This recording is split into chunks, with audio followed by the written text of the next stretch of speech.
Hi dear friends, welcome back to easy commerce concepts. എല്ലാ കൂട്ടുകാർക്കും സ്വാഗതം നമ്മുടെ പുതിയ വീഡിയോയിലേക്ക്. നാളെ 16/3/2023 നിങ്ങൾ +1 ബിസിനസ് സ്റ്റഡീസിൻ്റെ ആനുവൽ എക്സാമിനേഷൻ ഡേ ആണ്. സോ നമ്മൾ A+ കൊണ്ടേ പോകൂ, ഉറപ്പിച്ച കാര്യമാണ്. ഞാൻ ഈ പറയാൻ പോകുന്ന 36 ചോദ്യങ്ങൾ നിങ്ങൾ കൃത്യമായി അതിൻ്റെ ഉത്തരങ്ങൾ പഠിച്ചു പോയാൽ മക്കളെ ഉറപ്പിച്ചോ, നിങ്ങൾക്ക് A+ ഉറപ്പാണ്. നല്ല രീതിയിൽ ഈ പറയാൻ പോകുന്ന ചോദ്യങ്ങൾ നിങ്ങൾ പഠിച്ച് ഉറപ്പ് വരുത്തുക, ഫ്രണ്ട്സുമായി ഡിസ്കസ് ചെയ്യുക, സ്വയം പറഞ്ഞു നോക്കുക, എഴുതി നോക്കുക, ടെക്സ്റ്റ് ബുക്കിലൂടെ കടന്നു പോവുക. ഈ ചോദ്യോത്തരങ്ങൾ നിങ്ങളൊന്ന് എഴുതിയെടുക്കുകയോ സ്ക്രീൻഷോട്ട് എടുത്ത് വെക്കുകയോ എന്ത് വേണമെങ്കിലും നിങ്ങൾക്ക് ചെയ്യാം, പക്ഷേ പഠിക്കണം. That's the only duty you have to done for your exam. പഠിക്കുക, മനസ്സിലാക്കി പഠിക്കുക. സോ ഞാനൊരു ഓർഡറിൽ അങ്ങനെ പറയാൻ പോവുകയാണേ, ഓരോന്ന് നന്നായിട്ട് മനസ്സിലാക്കിയെടുത്തോളൂ. ഒന്നാമതായിട്ട് നിങ്ങൾ പഠിക്കേണ്ടത് the role of profit in business. ഒരു ബിസിനസ് ഓർഗനൈസേഷൻ എന്ന് പറയുമ്പോൾ ആ ബിസിനസ്സിൽ പ്രോഫിറ്റ് എന്തോരം ഇമ്പോർട്ടൻ്റ് ആണ്. പ്രോഫിറ്റ് ആ ഒരു ബിസിനസ്സിൻ്റെ ആ ഒരു യാർഡ് സ്റ്റിക്കാണ്. ആ ബിസിനസ്സിൻ്റെ ഗുഡ് വില്ലും ഗ്രോത്തിനും എക്സ്പാൻഷനും ഒക്കെ ആവശ്യമുള്ള ഒരു കാര്യമാണ് പ്രോഫിറ്റ്. അത് മാത്രമല്ല, ഷെയർ ഹോൾഡേഴ്സൊക്കെ ആയിട്ട് ഇനി ആളുകൾ പൊട്ടൻഷ്യലായിട്ട് വരണമെങ്കിൽ ആ സ്ഥാപനത്തിന് അതിൻ്റേതായ പ്രോഫിറ്റ് കൂടിയേ തീരുള്ളൂ. സോ പ്രോഫിറ്റ് എന്ന് പറയുന്ന ഒരു സ്ഥാപനത്തെ സംബന്ധിച്ചിടത്തോളം അത്രയും ഇമ്പോർട്ടൻ്റ് ആയിട്ടുള്ള കാര്യമാണ്. So the role of profit in business നന്നായിട്ട് പഠിച്ചോളാം. Very very important question you can expect in your exam.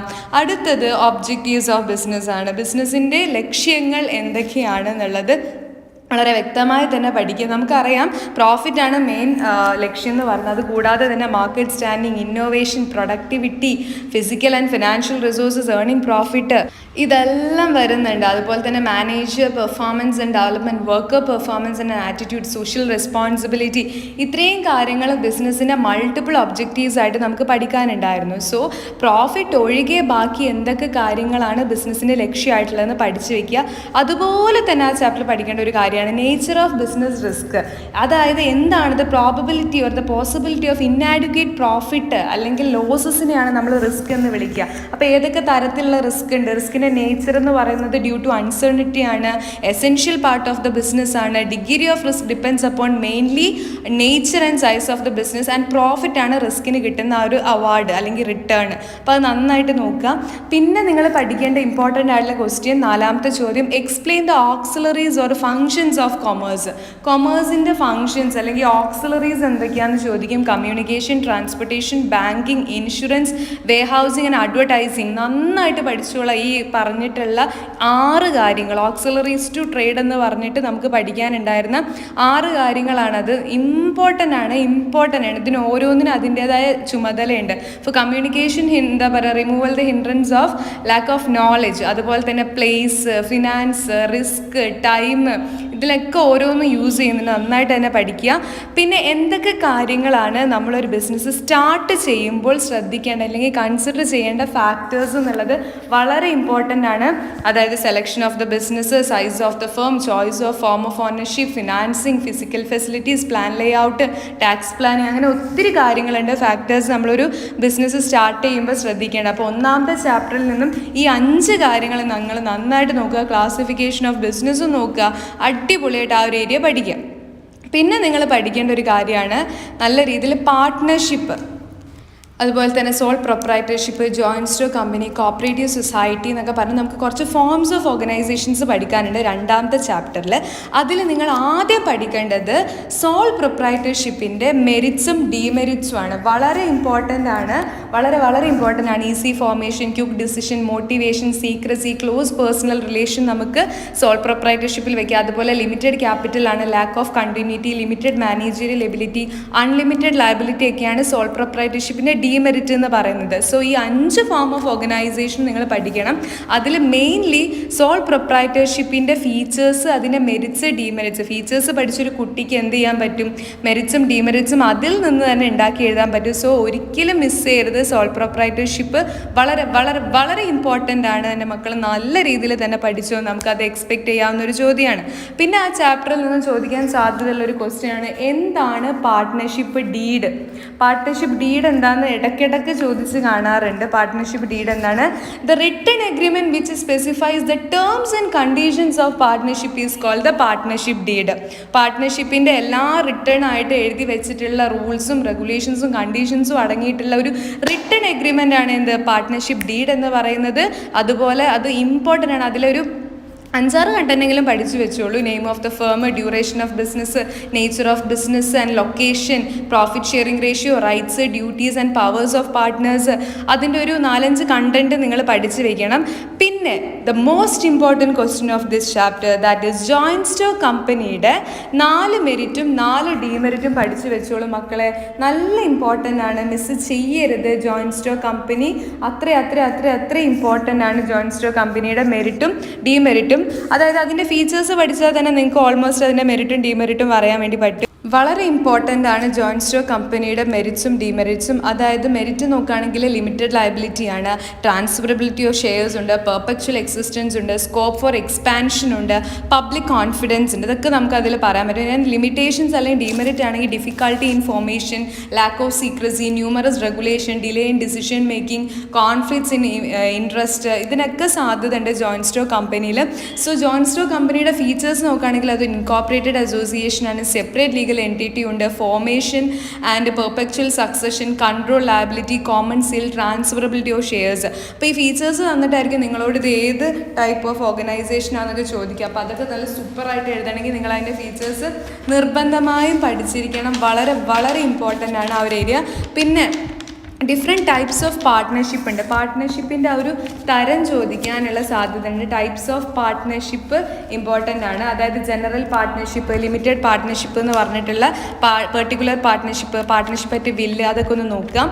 പിന്നെ കോപ്പറേറ്റീവ് സൊസൈറ്റിയുടെ ഫീച്ചേഴ്സ്, കോപ്പറേറ്റീവ് സൊസൈറ്റിയുടെ ഫീച്ചർ തന്നിട്ട് നിങ്ങളോട് ചോദിക്കും ഇത് ഏത് type of form of organisation ആണെന്ന് ചോദിക്കും. Voluntary membership, legal status, limited liability, control, service motive, ഇതൊക്കെയാണ് എന്ത് ഒരു കോപ്പറേറ്റീവ് സൊസൈറ്റിയുടെ ഫീച്ചേഴ്സ്. ഇനി മെറിറ്റ്സ് ആണ് ചോദിച്ചെങ്കിൽ equality in voting status, limited liability, stable existence, economy in operations, support from government, easy formation, ഇതൊക്കെ അതിൻ്റെ എന്താണ് ഫീച്ചേഴ്സ് ആയിട്ട് നിങ്ങൾക്ക് പറയാം. ഈ 1 man 1 vote എന്നുള്ളൊരു സംഭവം കോപ്പറേറ്റീവ് സൊസൈറ്റിയിലാണ്. ഇതൊരു വോളണ്ടറി അസോസിയേഷൻ ആണ്. മെമ്പേഴ്സിൻ്റെ ഇടയിലുള്ള ആ ഒരു വെൽഫെയർ ആണ് അതിൻ്റെ മെയിൻ മോട്ടീവായിട്ടുള്ളത്. അപ്പോൾ പല രീതിയിലും ആസ് എ ഫോളോയിങ്ങും ഫില്ലിംഗ് ദ ബ്ലാങ്ക്സും മോഡ് 1 out ഒക്കെ ആയിട്ട് ചോദിക്കാൻ സാധ്യതയുണ്ട്. പിന്നെ 3ാമത്തെ ചാപ്റ്ററിൽ ചോദിക്കാൻ സാധ്യതയുള്ള ഡിപ്പാർട്ട്മെൻറ്റൽ അണ്ടർടേക്കിങ്ങിൻ്റെ അതേപോലെ തന്നെ സ്റ്റാറ്റ്യൂട്ടറി കോർപ്പറേഷൻ്റെ ഫീച്ചേഴ്സും മെറിറ്റ്സും ഡീമെറിറ്റ്സും വളരെ ഇമ്പോർട്ടൻ്റ് ആണ്, മിസ് ചെയ്യാൻ പാടില്ല. ഡിപ്പാർട്ട്മെൻറ്റൽ അണ്ടർടേക്കിംഗ്, അതിൻ്റെ എക്സാമ്പിൾസ്, ഫീച്ചേഴ്സ്, അതേപോലെ തന്നെ മെറിറ്റ്സ് ഡീമെറിറ്റ്സ് കോർപ്പറേറ്റീവ് സൊസൈറ്റിയുടെ നോക്കുക. പിന്നെ എന്താണ് role of public sector? Public സെക്ടറിൽ ചേഞ്ചിങ് റോൾ എന്താണെന്നൊന്ന് നോക്കി വെക്കുക. ഒരു എക്കോണമിയുടെ വളർച്ചയ്ക്ക് ആ നാടിൻ്റെ പബ്ലിക് സെക്ടറിന് എന്തോരം ഇമ്പോർട്ടൻസ് ഉണ്ട്. അതായത് മെയിൻ ഒബ്ജക്റ്റീവ് എന്ന് പറയുന്നത് തന്നെ എൻ്റർപ്രൈസിൻ്റെ റാപ്പിഡ് എന്താ പറയുക എക്കണോമിക് ഗ്രോത്ത് ഉണ്ടാക്കുക, അതേപോലെ ഇൻഫ്രാസ്ട്രക്ചർ എക്കണോമിക് ഡെവലപ്മെൻറ്റ് ഉണ്ടാക്കുക, അതേപോലെ തന്നെ എംപ്ലോയ്മെൻറ്റ് ഓപ്പർച്യൂണിറ്റീസ് പ്രൊവൈഡ് ചെയ്യുക, പിന്നെ സ്മോൾ ആൻഡ് മീഡിയം സൈസ് എൻ്റർപ്രൈസുകളെ സപ്പോർട്ട് ചെയ്യുക, ഇൻകം ഓഫ് ഡിഫറെൻറ്റ് പീപ്പിളിൻ്റെ ഒരു റീഡിസ്ട്രിബ്യൂഷൻ ഓഫ് വേജസ് ഒക്കെ സെറ്റ് ചെയ്യുക, പിന്നെ ഒരു എന്താ പറയുക ഇൻഡസ്ട്രിയൽ അൺബാലൻസസ് ഒക്കെ കുറയ്ക്കുക. അങ്ങനെ നല്ല രീതിയിൽ ഒരു എക്കോണമീനെ തന്നെ ബൂസ്റ്റ് ചെയ്യാൻ ഒരു പബ്ലിക് സെക്ടറിന് എന്തൊക്കെ കഴിയും എന്നുള്ളത് വളരെ ഭംഗിയായിട്ട് നിങ്ങൾ പഠിക്കുക. പിന്നെ സർവീസും ഗുഡ്സും തമ്മിലുള്ള ഡിഫറൻസ് ചോദിക്കാം. ഗുഡ്സ് എന്ന് പറയുമ്പോൾ ടാൻജിബിൾ ആണ്, സർവീസസ് ഇൻടാൻജിബിൾ ആണ്. അതേപോലെ തന്നെ ഗുഡ്സ് നമുക്ക് സ്റ്റോർ ചെയ്ത് വെക്കാം, സർവീസ് സ്റ്റോർ ചെയ്യാൻ പറ്റില്ല. ഗുഡ്സിൽ ഇൻവോൾവ്മെൻറ്റിൻ്റെ ആവശ്യമില്ല, എന്നാൽ സർവീസിൽ അത് ആവശ്യമാണ്. ഗുഡ്സിൽ സെപ്പറേറ്റ് ആണ്, എന്നാൽ സർവീസിൽ ഇൻസെപ്പറബിൾ ആണ്. അങ്ങനത്തെ കുറച്ച് കാര്യങ്ങളുണ്ട്. അതായത് separability, involvement, ടാൻജിബിലിറ്റി, storage, I mean എന്താ പറയുക ഇൻവെൻട്രി, അങ്ങനത്തെ കുറച്ച് ബേസിസ് വെച്ചിട്ട് ഇതിൻ്റെ രണ്ടിൻ്റെ ഫീച്ചേഴ്സ് ഡിഫറൻസ് നന്നായിട്ട് നോക്കണം, ഗുഡ്സും സർവീസസും. പിന്നെ കൊമേഴ്ഷ്യൽ ബാങ്കിൻ്റെ ഫങ്ഷൻസും 4ാമത്തെ ചാപ്റ്ററിൽ നിങ്ങൾക്ക് പഠിക്കാനുള്ള ബിസിനസ് സർവീസസ് ആണ്. അതിൽ കൊമേഴ്ഷ്യൽ ബാങ്കിൻ്റെ ഫങ്ഷൻസ് മസ്റ്റായിട്ട് പഠിച്ചിരിക്കണം. വളരെ വളരെ ഇമ്പോർട്ടൻ്റ് ആണ്. ഈ ചാപ്റ്ററിൽ 2-3 കാര്യങ്ങളാണ് ഇമ്പോർട്ടൻ്റ് ആയിട്ട് പഠിക്കേണ്ടത്. അതിൽ മെയിനായിട്ട് നിങ്ങൾക്ക് മോഡലിൽ ചോദിച്ചിട്ടുണ്ടായിരുന്നു functions of commercial bank. Expect ചെയ്യാം +2-നൊക്കെ മോഡലിൽ ചോദിച്ച പല ചോദ്യങ്ങളും എന്താ പറയുക പബ്ലിക്കിന് ചോദിച്ചിട്ടുണ്ട്. ഒരു 3-4 ചോദ്യങ്ങളൊക്കെ റിപ്പീറ്റ് ചെയ്ത് വന്നിട്ടുണ്ട് മോഡലിൽ ചോദിച്ച സെയിം ക്വസ്റ്റ്യൻ, സെയിം പാറ്റേണിൽ. Okay, so you can expect A question from functions of commercial bank. നിർബന്ധമായും പഠിച്ചിരിക്കുക. അപ്പോൾ അതിലെന്തൊക്കെയാണ് വരിക? നമുക്ക് മൊത്തത്തിൽ കൊമേഴ്ഷ്യൽ ബാങ്കിൻ്റെ ഫംഗ്ഷനെ രണ്ടായിട്ട് തിരിക്കാം. പ്രൈമറി ഫംഗ്ഷൻ എന്നും സെക്കൻഡറി ഫംഗ്ഷൻ എന്നും. പ്രൈമറി ഫംഗ്ഷനിൽ അക്സെപ്റ്റിംഗ് ഡെപ്പോസിറ്റും ഉണ്ട്, ലെൻഡിങ് ലോൺസും ഉണ്ട്. അതുപോലെ സെക്കൻഡറിയിൽ ഏജൻസി സർവീസസും ഉണ്ട്, ജനറൽ യൂട്ടിലിറ്റി സർവീസസും ഉണ്ട്. ഈ ഡെപ്പോസിറ്റിൽ എന്തൊക്കെ വരും? Current deposit, saving deposit, fixed deposit വരും. ലോണിൽ cash credit, overdraft, discounting bill of exchange, term loans വരും. ഇനി അപ്പുറത്ത് ഏജൻസി ഫംഗ്ഷൻസും ഉണ്ട്, അതേപോലെ ജനറൽ യൂട്ടിലിറ്റി ഫംഗ്ഷൻസും ഉണ്ട്. ഇപ്പോൾ കസ്റ്റമറിൻ്റെ ചെക്ക് കളക്ട് ചെയ്യുക, അതുപോലെ പ്രീമിയം അടയ്ക്കുക, ഡിവിഡൻഡ് കളക്ട് ചെയ്യുക, ഇതൊക്കെ നമുക്ക് ഏജൻസി സർവീസിൽ പറയാം. എന്നാൽ ഒരു എന്താ പറയുക, കസ്റ്റമറിൻ്റെ സേഫ് കസ്റ്റഡി, അതുപോലെ ലെറ്റർ ഓഫ് ക്രെഡിറ്റ് ഇഷ്യൂ ചെയ്യാം, ഷെയർസ് അണ്ടർ റൈറ്റ് ചെയ്ത് കൊടുക്കുക, അതുപോലെ തന്നെ ഫോറിൻ എക്സ്ചേഞ്ചിൻ്റെ എന്താ പറയുക കാര്യങ്ങളൊക്കെ റെഡി ആയി കൊടുക്കുക, ഇതൊക്കെ അതിൻ്റെ ഏജൻസി ജനറൽ യൂട്ടിലിറ്റിയിൽ വരും. നന്നായിട്ട് പഠിക്കുക, വളരെ ഇമ്പോർട്ടൻ്റ് ആണ്. അതുപോലെ എന്തോരം ഇമ്പോർട്ടൻസ് നിങ്ങൾ ബാങ്കിങ്ങിൻ്റെ ഫങ്ഷൻസ് കൊടുത്തിട്ടുണ്ടോ അതിനേക്കാൾ ഒരു പടി മുകളിൽ നിങ്ങൾ ഇമ്പോർട്ടൻസ് കൊടുത്ത് പഠിക്കേണ്ടതാണ് പ്രിൻസിപ്പിൾസ് ഓഫ് ഇൻഷുറൻസ്. മക്കളെ ഒരു രീതിയിലും മിസ് ചെയ്യരുത്. 7 പ്രിൻസിപ്പിൾസ് ആണ് നമുക്ക് പഠിക്കാനുള്ളത്. Utmost good faith, insurable interest, indemnity, subrogation, causa proxima, contribution, mitigation of loss. മസ്റ്റായിട്ട് പഠിച്ചിരിക്കണം, ഇമ്പോർട്ടൻ്റ് ആണ്. ഈ ചാനലിൽ തന്നെ ഞാൻ അതിൻ്റെ ഒരു ഡീറ്റെയിൽഡ് വീഡിയോ എന്താ പറയുക ചെയ്ത് വെച്ചിട്ടുണ്ട്, വിത്ത് എക്സാമ്പിളൊക്കെ പറഞ്ഞിട്ട്. അപ്പോൾ അത് പറ്റുമെങ്കിൽ ഇരുന്ന് കാണാൻ, അറിയുന്നവരാണെങ്കിൽ കുഴപ്പമില്ല, ഇരുന്ന് പഠിക്കുക, നിർബന്ധമാണ്. പിന്നെ ലൈഫ് ഇൻഷുറൻസും ജനറൽ ഇൻഷുറൻസും തമ്മിലുള്ള ഒരു ഡിഫറൻസ് ഒന്ന് പഠിച്ചു വെക്കുന്നത് നന്നായിരിക്കും. രണ്ടും തമ്മിലൊരു വ്യത്യാസം. ലൈഫ് ഇൻഷുറൻസ് എന്ന് വെച്ചാൽ ലൈഫാണ് നമ്മളവിടെ നിന്ന് ഇൻഷുർ ചെയ്യുന്നത്. ജനറൽ ഇൻഷുറൻസ് എന്ന് വെച്ചാൽ അതർ ദാൻ ലൈഫാണ്. ഓക്കെ, അതർ ദാൻ ലൈഫാണ്. പിന്നെ life insurance is A contract of guarantee ആണ്.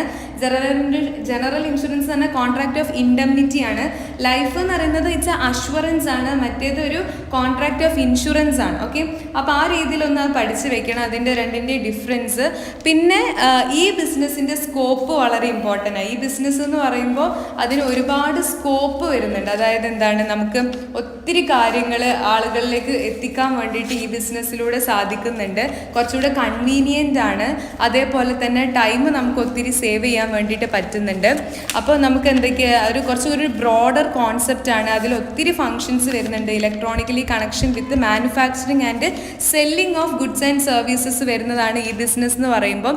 അപ്പോൾ ഈ ബിസിനസ്സിൻ്റെ ആ ഒരു types B2B, B2C, B2E, C2C, B2G, ഇൻട്രാബി എന്നൊക്കെ പറഞ്ഞിട്ടുള്ള അതിൻ്റെ ടൈപ്സ് ഇമ്പോർട്ടൻ്റ് ആണ്. നിങ്ങൾക്ക് ഒരു എക്സാമ്പിൾ തന്നിട്ട് ചോദിക്കും ഇത് ഏത് ടൈപ്പ് ബിസിനസ് ആണെന്ന് ചോദിക്കും. പിന്നെ different kinds of social responsibilities important ആണ്. അതായത് ethical responsibility, legal responsibility, economic responsibility, discretionary responsibility. ഇതിൽ ഡിസ്ക്രിഷണറി റെസ്പോൺസിബിലിറ്റി എന്ന് വെച്ചാൽ ഇപ്പോൾ ദുരിതാശ്വാസ ഫണ്ടിലേക്ക് അല്ലെങ്കിൽ എന്തെങ്കിലും റിലീഫ് ഫണ്ടിലേക്കൊക്കെ നമ്മൾ പണം ഇൻവെസ്റ്റ് ചെയ്യല്ല, അവർക്ക് സഹായിക്കാൻ കൊടുക്കുകയാണ്. അതൊക്കെ എന്തിലാണ് വരച്ച ഡിസ്ക്രിഷണറിയിലാണ് വരിക. നിങ്ങളെ തെറ്റിക്കാൻ എപ്പോഴും ചോദിക്കാറുണ്ട്. അതായത് എന്തെങ്കിലും ദുരിതാശ്വാസ ഫണ്ടിലേക്ക് അല്ലെങ്കിൽ പ്രകൃതി ദുരന്തത്തിൽ പെട്ട ആളുകളെ സഹായിക്കുക, അതൊക്കെ ഡിസ്ക്രിഷണറിയാണ്, ആരും നിർബന്ധിക്കാതെ ചെയ്യുന്നത്. എന്നാൽ ഒരു സമൂഹത്തിൻ്റെ ഇമോഷൻസിന്, ഫീലിങ്സിന്, സെൻറ്റിമെൻറ്റ്സിനൊക്കെ വാല്യൂ ചെയ്യുക എന്ന് പറയുന്നത് ആളുകൾ എക്സ്പെക്റ്റ് ചെയ്യുന്നുണ്ട്. അത് എത്തിക്കലിൽ വരും. അപ്പോൾ അത് രണ്ടും നമ്മൾ മാറിപ്പോകരുത്. പിന്നെ explain the social responsibility of business towards owners, consumers and government. അതായത് ഒരു ബിസിനസ്സിന് പല ആളുകളോട് പലതരത്തിലുള്ള റെസ്പോൺസിബിലിറ്റിയാണ് ഉണ്ടാവുക. ഓരോരുത്തരോടും ഓരോരോ ടൈപ്പാണ്. ഇപ്പോൾ ഓണേഴ്സിനോടുള്ളതല്ല കൺസ്യൂമേഴ്സിനോട്, ഗവൺമെൻറ്റിനോട്, കമ്മ്യൂണിറ്റിനോട്. അപ്പോൾ ഓരോരോ ടീമിനോടുള്ള, പ്രത്യേകിച്ച് ഓണേഴ്സിനോടും കൺസ്യൂമേഴ്സിനോടും ഗവൺമെൻറ്റിനോടുള്ള ഒരു പ്രത്യേക റെസ്പോൺസിബിലിറ്റി എന്താണ്? ഫെയർ ആയിട്ടുള്ള റിട്ടേൺ ഓൺ ഇൻവെസ്റ്റ്മെൻറ്റ് കൊടുക്കുക, ഓണേഴ്സിനുള്ളതാണ്. അതുപോലെ തന്നെ കൺസ്യൂമേഴ്സിന് ക്വാളിറ്റി പ്രൊഡക്ട്സ് റീസണബിൾ പ്രൈസിന് കൊടുക്കുക, ഗവൺമെൻറ്റിന് കറക്റ്റ് സമയത്ത് ടാക്സ് പേ ചെയ്യുക, കൺട്രിയുടെ ലോസ് ഒക്കെ എന്താ പറയുക കറക്റ്റായിട്ട് ഫോളോ ചെയ്യുക, ബാക്ക്വേർഡ് ഏരിയാസിലേക്കൊക്കെ ബിസിനസ് സ്റ്റാർട്ട് ചെയ്യാം, പിന്നെ ഗവൺമെൻറ്റുമായിട്ട് നല്ലൊരു റിലേഷൻഷിപ്പ് പോവുക, അങ്ങനത്തെ കുറേ കാര്യങ്ങളുണ്ട്. കൺസ്യൂമേഴ്സിനാണെങ്കിൽ അൺഫെയർ ട്രേഡ് പ്രാക്ടീസസ് ഒന്നും ചെയ്യാൻ പാടില്ല. പിന്നെ ഓണേഴ്സിന് ഇൻവെസ്റ്റ്മെൻറ്റിന് സെക്യൂരിറ്റി പ്രൊവൈഡ് ചെയ്യണം. അങ്ങനത്തെ ഓരോരുത്തരോടും ചെയ്യേണ്ട ഇമ്പോർട്ടൻ്റ് ആയിട്ടുള്ള കാര്യങ്ങൾ. പിന്നെ 7ാമത്തെ ചാപ്റ്ററിൽ എന്തൊക്കെയാണ് സ്റ്റെപ്സുകൾ ഇൻവോൾവ് ചെയ്തിട്ടുള്ള ഫോർമേഷൻ 4 സ്റ്റെപ്പാണ് മെയിനായിട്ടുള്ളത്. Promotion, incorporation, subscription of minimum subscription of capital and commencement of business. അത് ഭയങ്കര ഇമ്പോർട്ടൻ്റ് ആണ്. ഓരോ സ്റ്റേജും നിങ്ങൾക്ക് എന്താ പറയുക എക്സ്പ്ലെയിൻ ചെയ്യാൻ വേണ്ടിയിട്ട് പറ്റണം. പിന്നെ 5 ഫങ്ഷൻസ് ഓഫ് പ്രൊമോട്ടറുടെ 5 ഫങ്ഷൻസ് ഒന്ന് പഠിച്ച് വെച്ചേക്കുക. അതായത് അദ്ദേഹമാണ് ബിസിനസ് ഓപ്പർച്യൂണിറ്റി ഐഡൻറ്റിഫൈ ചെയ്യണത്, feasibility study, name approval, fixing up of signatories to the memorandum of association, appointment of professional, preparation of necessary document, അതായത് memorandum of association, articles of association, consent of proposed directors, agreement with directors, statutory declaration, ഇതൊക്കെയാണ് അദ്ദേഹത്തിൻ്റെ function. പിന്നെ മക്കളെ, most important question of this chapter, that is a difference between memorandum of association and articles of association. മസ്റ്റായിട്ട് വരും എന്ന് വെച്ചാൽ മസ്റ്റായിട്ട് വരും. അതിൻ്റെ ബേസിസ് ഒക്കെ കൊടുത്ത് ഡിഫറൻസിയേറ്റ് ചെയ്ത് അടിപൊളിയായിട്ട് നിങ്ങൾക്ക് എഴുതാൻ പറ്റും. പിന്നെ ഇക്വിറ്റി ഷെയർസും പ്രിഫറൻസ് ഷെയർസും തമ്മിലുള്ള ഡിഫറൻസ് സോഴ്സ് ഓഫ് ബിസിനസ് ഫൈനാൻസുള്ള ചാപ്റ്ററത്തെയാണ്. മസ്റ്റായിട്ട് വരും. എന്താണ് ഇക്വിറ്റി ഷെയർസ്, എന്താണ് പ്രിഫറൻസ് ഷെയർസ്, ഇതിൻ്റെ രണ്ടിൻ്റെയും തമ്മിലുള്ള ഡിഫറൻസ് ഉറപ്പാണ്. അതായത് ഇക്വിറ്റി ഷെയർസ് എന്ന് പറഞ്ഞാൽ കമ്പൽസറി ആണ് ഒരു സ്ഥാപനത്തിന് ഇഷ്യൂ ചെയ്യുക എന്ന് പറയുന്നത്. എന്നാൽ പ്രിഫറൻസ് ഷെയർസ് ഇഷ്യൂ ചെയ്യുക എന്ന് പറഞ്ഞാൽ നിർബന്ധമൊന്നുമല്ല. ഇക്വിറ്റി ഷെയർസിന് റേറ്റ് ഓഫ് ഡിവിഡൻഡ് ഫിക്സ്ഡ് അല്ല, എന്നാൽ പ്രിഫറൻസ് ഷെയർസിന് അത് ഫിക്സ്ഡ് ആണ്. പിന്നെ ഡിവിഡൻഡ് ആദ്യം കിട്ടാനുള്ള റൈറ്റ് ഒന്നും ആർക്കില്ല, ഇക്വിറ്റി ഷെയർ ഹോൾഡേഴ്സിനില്ല. എന്നാൽ ഫസ്റ്റ് ഡിവിഡൻഡ് കിട്ടാനും ഫസ്റ്റ് ക്യാപിറ്റൽ റീപേ ചെയ്ത് കിട്ടാനുള്ള റൈറ്റ് പ്രിഫറൻസ് ഷെയർ ഹോൾഡേഴ്സിനുണ്ട്. കമ്പനിയിൽ പാർട്ടിസിപ്പേറ്റ് ചെയ്യാനും, ഇപ്പോൾ അതായത് മാനേജ്മെൻറ്റിൽ പാർട്ടിസിപ്പേറ്റ് ചെയ്യാൻ ഇക്വിറ്റി ഷെയർ ഹോൾഡേഴ്സിന് പറ്റും, പ്രിഫറൻസ് ഷെയർ ഹോൾഡേഴ്സിന് പറ്റത്തില്ല. ഇങ്ങനെ കുറച്ച് സംഭവങ്ങളൊക്കെ ഉണ്ട്. അതിൻ്റെ മെറിറ്റ്സ് ഡീമെറിറ്റ്സ് ഒക്കെ നന്നായിട്ട് നോക്കാം. അതേപോലെ തന്നെ അതിൻ്റെ ഡിഫറൻസ്. പിന്നെ ടൈപ്സ് ഓഫ് ഷെയർസ്, അതായത് difference between shares and debenture. ഇപ്പോൾ നമ്മൾ ഡിഫറൻസ് ബിറ്റ്വീൻ ഇക്വിറ്റി ഷെയർസും പ്രിഫറൻസ് ഷെയർസും പറഞ്ഞതുപോലെ തന്നെയാണ് ഷെയർസും ഡിബെഞ്ചറും തമ്മിലുള്ള ഡിഫറൻസ് ചോദിക്കും. ഓക്കെ, അത് എന്താ വെച്ച് കഴിഞ്ഞാൽ share holders are the owners of the company, debenture holders are the creditors of the company. Share holders get dividend, debenture holders get interest. Share holders have voting right, debenture holders have no voting right. No security is required to issue shares and generally debentures are secured. Shares are not redeemable, debentures are redeemable. Shares is a owner's fund, debenture is a borrowed fund. അപ്പോൾ അതിൻ്റെ difference ചോദിക്കണം. പിന്നെ എന്താണ് retained earnings എന്നുള്ളത് നന്നായിട്ട് പഠിച്ചിരിക്കണം. ഏറ്റവും cheapest source of എന്താ പറയുക ക്യാപിറ്റലാണ് എന്ത് റീറ്റെയിൻഡ് ഏർണിങ്സ് എന്ന് പറയുന്നത്. നമ്മുടെ ബിസിനസ്സിൻ്റെ ഗ്രോത്തിനും എക്സ്പാൻഷനും ഒക്കെ ഉപയോഗിക്കാൻ പറ്റിയൊരു ഫണ്ടാണ് റീറ്റെയിൻഡ് ഏർണിങ്സ്. അതിന് മുകളിൽ ഒരു ചാർജും തന്നെ ഈടാക്കേണ്ട ആവശ്യമില്ല. ഇതിനെ വിളിക്കുന്ന മറ്റൊരു പേരാണ് പ്ലഫിംഗ് ബാക്ക് ഓഫ് പ്രോഫിറ്റ് അല്ലെങ്കിൽ പ്ലോയിങ് ബാക്ക് ഓഫ് പ്രോഫിറ്റ് എന്നൊക്കെ വിളിക്കാറുണ്ട്. ഒരു സ്ഥാപനത്തിന് ഏറ്റവും കൂടുതൽ എന്താ പറയുക ഡിപ്പെൻഡ് ചെയ്യാൻ പറ്റുന്ന ഗ്രോത്തിനും എക്സ്പാൻഷൻ ഒക്കെ പറ്റുന്നൊരു ഇമ്പോർട്ടൻ്റ് ആയിട്ടുള്ള ഏർണിങ്സ് ആണ് റിട്ടേൺ ഏർണിങ്സ് എന്ന് പറയുന്നത്. അതൊരു പെർമനൻറ്റ് സോഴ്സ് ഓഫ് ഫണ്ടാണ്. അതിന് കോസ്റ്റ് വേണ്ട, മോർ ഡിപ്പെൻഡബിൾ ആണ്, ഫിനാൻഷ്യൽ സ്ട്രെങ്ത് ഇൻക്രീസ് ചെയ്യുന്നുണ്ട്. അതേപോലെ തന്നെ സെക്യൂരിറ്റി ഓഫ് അസറ്റ്സ് ഒന്നും അതിൽ വരുന്നില്ല. ഭയങ്കര ഇമ്പോർട്ടൻ്റ് ആയിട്ടുള്ള ഒരു ഏരിയയാണ് റീറ്റെയിൻ ഏർണിങ്സ്. നന്നായിട്ട് പഠിക്കാം. പിന്നെ എന്തൊക്കെയാണ് ഇന്ത്യയിൽ സ്മോൾ ബിസിനസ് നേരിടുന്ന പ്രശ്നങ്ങൾ? വളരെ ഇമ്പോർട്ടൻ്റ് ആണ്. ഫൈനാൻസ് ഇല്ലാത്ത പ്രശ്നം, മാനേജറിയൽ സ്കില്ല്, ടെക്നോളജി ഇല്ല, അതേപോലെ തന്നെ ഹൈലി കോമ്പറ്റീഷനാണ് അവർ അനുഭവിച്ചുകൊണ്ടിരിക്കുന്നത്. പിന്നെ നല്ല ക്വാളിറ്റിയുള്ള റോ മെറ്റീരിയൽസ് ഇല്ലാത്ത പ്രശ്നങ്ങൾ, പിന്നെ അഡിക്വേറ്റ് ഫിനാൻസ് കിട്ടാത്ത പ്രശ്നങ്ങൾ, lack of managerial skill, higher salaried കൊടുത്തിട്ട് നല്ല ടെക്നിക്കലായിട്ടുള്ള അസിസ്റ്റൻസ് ഒക്കെ തരാൻ പറ്റുന്ന ആളുകളെ റിക്രൂട്ട് ചെയ്യാൻ പറ്റാത്തൊരവസ്ഥ, ഔട്ട്ഡേറ്റഡ് ടെക്നോളജി യൂസ് ചെയ്യുക, ഇതൊക്കെ ബിസിനസ് നേരിടുന്ന പ്രശ്നങ്ങളാണ്. അപ്പോൾ സ്മോൾ ബിസിനസ്സിനെ സപ്പോർട്ട് ചെയ്യാൻ വേണ്ടിയിട്ട് എന്തൊക്കെ സഹായങ്ങളാണ് കൊടുക്കുന്നതെന്ന് വെച്ചാൽ ഇൻസ്റ്റിറ്റ്യൂഷണൽ സപ്പോർട്ട് നല്ല രീതിയിൽ കൊടുക്കുന്നുണ്ട്. പിന്നെ ഇൻസെൻറ്റീവ്സ് കൊടുക്കുന്നുണ്ട്. നബാർഡ്, RSBDC, NSIC, സിഡ്ബി, പിന്നെ NCUSS, അതേപോലെ തന്നെ DIC, അങ്ങനെ കുറേ സ്ഥാപനങ്ങൾ ഇൻസ്റ്റിറ്റ്യൂഷണൽ സപ്പോർട്ട് ടെക്നിക്കലായും ഫിനാൻഷ്യലായിട്ടൊക്കെ പ്രൊവൈഡ് ചെയ്യുന്നുണ്ട്. പിന്നെ ഇൻസെൻറ്റീവ്സ് കൊടുക്കുന്നുണ്ട്. കൺസെഷണൽ റേറ്റിൽ ലാൻഡ് അവൈലബിൾ ആക്കുക, സപ്ലൈ ഓഫ് പവർ, അങ്ങനത്തെ കുറേ കാര്യങ്ങൾ കൊടുക്കുന്നുണ്ട്. പിന്നെ water supplied on the non profit non loss basis and പിന്നെ all union territories industries are exempted from tax. Most states have abolished, അതായത് ഒക്ട്രെ പോലെയുള്ള ടാക്സുകളിൽ നിന്ന് അവരൊക്കെ വിട്ട് നിർത്തിയിട്ടുണ്ട്. അപ്പോൾ ഇതൊക്കെ കൊടുക്കേണ്ട സർവീസസ് തന്നെയാണ്. പിന്നെ അടുത്ത ചോദ്യം, കൺസ്യൂമേഴ്സിന് റീറ്റെയിലേഴ്സ് ഏതൊക്കെ രീതിയിലാണ് സർവീസസ് പ്രൊവൈഡ് ചെയ്യുന്നത്? ഇമ്പോർട്ടൻറ്റ് ക്വസ്റ്റ്യൻ ആണ്. അതായത് റീറ്റെയിലേഴ്സിൻ്റെ സർവീസസ് റീറ്റെയിലേഴ്സ് ഏതൊക്കെ രീതിയിലാണ് കൺസ്യൂമേഴ്സിന് കൊടുക്കുന്നത്? Retailers provide goods to consumers according to their requirements. പിന്നെ വെറൈറ്റി പ്രൊഡക്ട്സ് കൊടുക്കുന്നുണ്ട്, ഇൻഫർമേഷൻസ് പ്രൊവൈഡ് ചെയ്ത് കൊടുക്കുന്നുണ്ട്, ആഫ്റ്റർ സെയിൽ സർവീസ് കൊടുക്കുന്നുണ്ട്, പിന്നെ റെഡി സ്റ്റോക്ക് അവൈലബിൾ ആക്കിയിട്ടൊക്കെ കൊടുക്കുന്നുണ്ട്. അപ്പം റീറ്റെയിലേഴ്സിൻ്റെ സർവീസസ് പഠിച്ചോളാം. പ്രത്യേകിച്ച് റീറ്റെയിലേഴ്സ് കൺസ്യൂമേഴ്സിന് എന്തൊക്കെ സഹായങ്ങളാണ് സർവീസസ് ആണ് പ്രൊവൈഡ് ചെയ്യുന്നത് നന്നായിട്ട് നോക്കാം. 30ാമത്തെ ചോദ്യമാണ് ഇപ്പോൾ ഡിസ്കസ് ചെയ്തത്. അടുത്ത question, draw a chart showing types of retail trade. Retail trade നമുക്കറിയാം, ടൈപ്സ് ഓഫ് റീറ്റെയിലേഴ്സ് എന്ന് മെയിൻ ഹെഡിങ് കൊടുക്കുക. അതിൻ്റെ 2 ഭാഗമാക്കുക. First itinerant traders, 2 fixed shop traders. Itinerant ട്രേഡേഴ്സിൻ്റെ താഴെ hawkers and peddlers, cheap jacks, market traders and street traders. Fixed shop ട്രേഡേഴ്സിനെ 2 ആക്കുക. Small scale ട്രേഡേഴ്സും ലാർജ് സ്കെയിൽ ട്രേഡേഴ്സും. സ്മോൾ സ്കെയിലിൻ്റെ താഴെ general stores, single line stores, speciality shops, street shops, second hand shops. ലാർജിൻ്റെ അവിടെ അവിടെ departmental stores, multiple shop, mail order business, consumer cooperative stores, super bazaar. ഇത്രയും കാര്യങ്ങൾ നിങ്ങൾ എഴുതി കഴിഞ്ഞാൽ, ആ ചാർട്ട് കംപ്ലീറ്റ് ആയി കഴിഞ്ഞാൽ അടിപൊളിയായിട്ട് ആ മാർക്ക് മിക്കവാറും 5 മാർക്കിനും 8 മാർക്കിനും ചോദിക്കാൻ സാധ്യതയുള്ള ഒരു ക്വസ്റ്റ്യൻ ആണ്. പിന്നെ മൾട്ടിപ്പിൾ സ്റ്റോഴ്സിൻ്റെ അല്ലെങ്കിൽ ചെയിൻ സ്റ്റോഴ്സിൻ്റെ മെറിറ്റ് ചോദിച്ചു കഴിഞ്ഞാൽ നിങ്ങൾ നല്ല രീതിയിൽ തന്നെ എഴുതണം. എന്താണ് മൾട്ടിപ്പിൾ ചെയിൻ സ്റ്റോഴ്സ് എന്നും അത് വിളിക്കാറുണ്ട്. മെറിറ്റ് എന്ന് പറയുകയാണെങ്കിൽ enjoys economies of bulk purchase and there is no risk of bad ഡെപ്റ്റ്. അഡ്വർടൈസ്മെൻറ്റിനൊക്കെ ഭയങ്കര ചിലവ് കുറവാണ്, അതിൽ എക്കോണമി ഉണ്ട്, അങ്ങനത്തെ കാര്യങ്ങളൊക്കെ നോക്കുക. Then multiple shops are located in towns and cities. They attract a large number of customers. All branches of multiple shops are uniform style, design and display of goods, and all the branches sell quality goods at a uniform prices. It creates public confidence. ഇതൊക്കെ നിങ്ങൾക്ക് അതിൽ എഴുതാം. പിന്നെ super market വളരെ important ആണ്. എന്താണ് super market? അതിൻ്റെ 4 merits ചോദിച്ചു കഴിഞ്ഞാൽ consumers can purchase everything from super market. There is no bad ഡെപ്റ്റ് as sales are on cash basis only and they are located at the center of the town and consumers can select goods according to their taste and preferences and variety of goods is available in a supermarket. ഒരുപാട് merits നമുക്ക് super മാർക്കറ്റിൻ്റെ കേസിൽ പറയാം. അവിടെ എന്തില്ല, cash on delivery ആണ്. I mean cash കൊടുത്തിട്ട് സാധനം വാങ്ങുന്നതിനെ കൊണ്ട് ബാഡ് ഡെപ്റ്റ് അങ്ങനത്തെ പ്രശ്നമൊന്നുമില്ല. വൈഡ് വെറൈറ്റി ഓഫ് ചോയ്സസ് ഉണ്ട് കൺസ്യൂമേഴ്സിന്. അവർക്ക് ഇഷ്ടമുള്ളത് അവരുടെ ടേസ്റ്റ് ആൻഡ് പ്രിഫറൻസിനനുസരിച്ച് വാങ്ങാം. ഇതിലേക്ക് എത്തിച്ചേരാമെന്ന് പറഞ്ഞാൽ ഈസിയാണ്, കാരണം മിക്കവാറും ടൗണിൻ്റെ ഒരു സെൻറ്റർ പോർഷനിലേക്കായിരിക്കും സൂപ്പർ മാർക്കറ്റ് ഉണ്ടാവുക.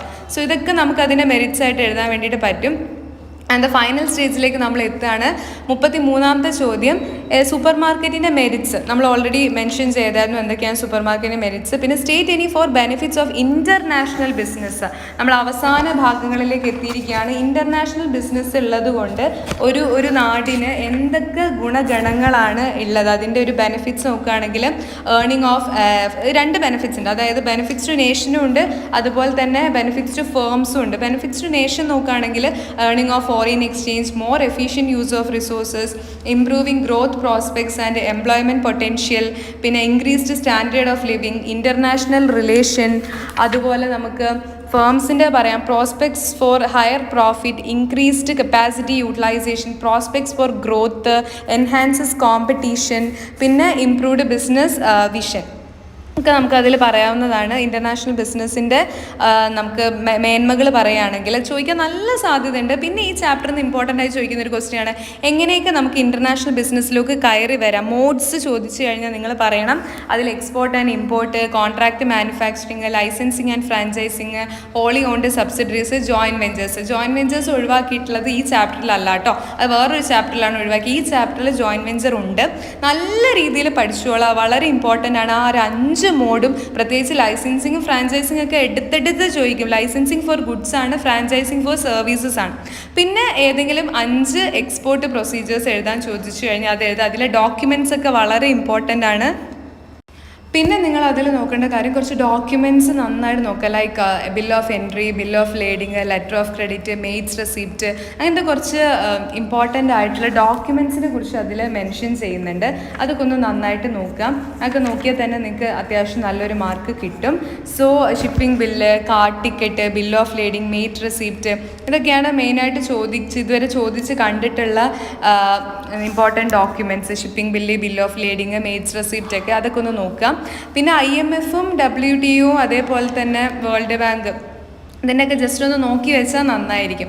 അപ്പോൾ ഇത്രയും കാര്യങ്ങൾ പഠിച്ചു പോകുന്ന ഒരു കുട്ടിയെ സംബന്ധിച്ചിടത്തോളം A+ എന്ന് പറയുന്നത് ഒരു വിദൂരമായൊരു സ്വപ്നമൊന്നുമല്ല. നന്നായിട്ട് പഠിച്ചോളൂ. പഠിച്ചിട്ടുണ്ടാവും ഓൾറെഡി. ഞാൻ ഒരുപാട് വീഡിയോസിന് മുമ്പ് ഇട്ടിട്ടുണ്ടായിരുന്നു, പഠിച്ചിട്ടുണ്ടാവും. സോ പഠിച്ചവരുണ്ടെങ്കിൽ ഒന്നും കൂടി റിവൈസ് ചെയ്യുക. ഞാൻ ഈ പറയുന്ന പോയിന്റുകളൊക്കെ നോക്കിയിട്ടുണ്ടോ എന്നൊന്നും കൂടി എൻഷുവർ ചെയ്യുക. നിങ്ങൾ പഠിച്ച കാര്യങ്ങൾ റിമെമ്പർ ചെയ്യുക. അതായത് വീണ്ടും ഓർമ്മിച്ച് മൈൻഡിലുണ്ടെന്ന് സെറ്റ് ചെയ്യുക. അപ്പോൾ ഇത്രയും കാര്യങ്ങൾ നിങ്ങൾക്ക് ഹെൽപ്ഫുൾ ആയിട്ട് ഫീൽ ചെയ്തിട്ടുണ്ടെങ്കിൽ തീർച്ചയായും നമ്മുടെ ഈ ഒരു ചാനൽ സബ്സ്ക്രൈബ് ചെയ്യുക. അതുപോലെ തന്നെ ഈ വീഡിയോ ലൈക്ക് ചെയ്യുക. നിങ്ങൾക്ക് എന്താണോ ഈ വീഡിയോനെ കുറിച്ചുള്ള അഭിപ്രായങ്ങൾ അത് കമൻറ്റ് ചെയ്ത് അറിയിക്കാവുന്നതാണ്. ഏതെങ്കിലും ഒരു സ്പെഷ്യൽ ഫീൽഡിൽ നിങ്ങൾക്ക് ക്ലാസ്സസ് വേണമെങ്കിൽ അതും പറയാം. ഞാനത് പെട്ടെന്ന് തന്നെ അതിനെക്കുറിച്ചൊരു വീഡിയോ ചെയ്തിട്ട് നിങ്ങൾക്ക് അപ്ലോഡ് ചെയ്ത് തരാം. സോ മക്കളെ, ഞാൻ ഇമ്പോർട്ടൻ്റ് ആണെന്ന് പറഞ്ഞിട്ടുള്ള കാര്യങ്ങളൊക്കെ നിങ്ങൾ പഠിക്കണം. പിന്നെ ഡൊമസ്റ്റിക് ബിസിനസ്സും ഇൻ്റർനാഷണൽ ബിസിനസ്സും നമ്മളെ ഡിഫറൻസ് ഒക്കെ ഒന്ന് നോക്കി വെക്കുന്നത് നന്നായിരിക്കും. അത്യാവശ്യം ഇമ്പോർട്ടൻ്റ് ആയിട്ടുള്ളൊരു ഏരിയ ഒക്കെ തന്നെയാണ് അത് വരുന്നത്. സോ മക്കളെ, ഞാൻ വീണ്ടും പറയുകയാണ്, ടൈം ചുമ്മാ കൊണ്ടുപോയി കളയരുത്. നിങ്ങൾ കുറച്ച് സമയം കൂടിയേ നിങ്ങൾ ഇനി ആ ഒരു ആനുവൽ എക്സാമിനേഷനേക്ക് വേണ്ടിയിട്ട് കാത്തിരിക്കേണ്ടതായിട്ടുള്ളൂ. അതായത് വളരെ കുറച്ച് മണിക്കൂറുകൾ മാത്രം. സോ ഞാൻ നിങ്ങളെ ടെൻഷൻ അടിപ്പിക്കുകയല്ല. ആക്ച്വലി എനിക്കാണ് ടെൻഷൻ. നിങ്ങൾ എക്സാം പോകുന്നത് വെച്ചാൽ എനിക്കാണ് ടെൻഷൻ. എനിക്ക് അറിഞ്ഞൂടെ എന്താ ഞാൻ എത്ര ടെൻഷൻ അടിക്കുന്നതെന്ന്. So everything is set. Okay, സെറ്റാണ് നമ്മൾ. സോ ഇനി എന്താ പറയുക, അങ്ങ് എന്താ പറയുക, കയറി മേയാന്നൊക്കെ പറയുന്ന പോലെ അങ്ങ് അടിച്ച് പൊളിച്ച് അങ്ങ് പരീക്ഷ ചെയ്താൽ ബി കോൺഫിഡൻറ്റ് യുവർ സെൽഫ്. നല്ല കോൺഫിഡൻ്റ് ആയിരിക്കണം.